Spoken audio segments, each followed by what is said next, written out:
I just want to thank Anna for setting up the new coffee machine we have here. So the water goes in the back.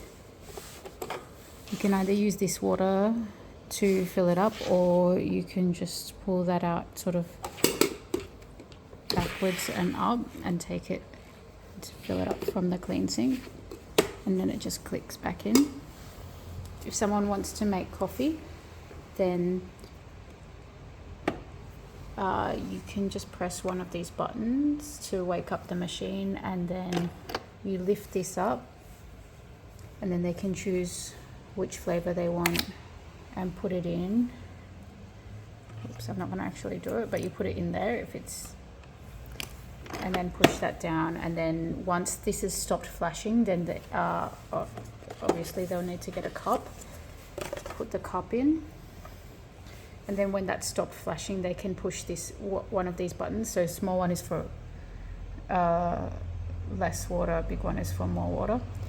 So they can push one of the buttons, and then it'll make the coffee. If they just want to have a tea with just hot water, then they can put the tea bag in and don't put a coffee in.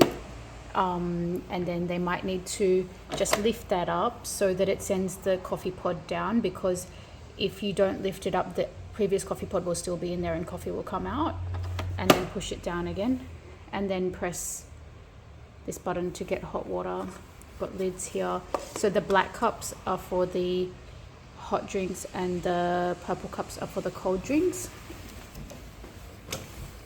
There's more cups and milk and sugar in here, and also some biscuits and some more of the stirring spatulas, and then we've got books on the bottom shelf.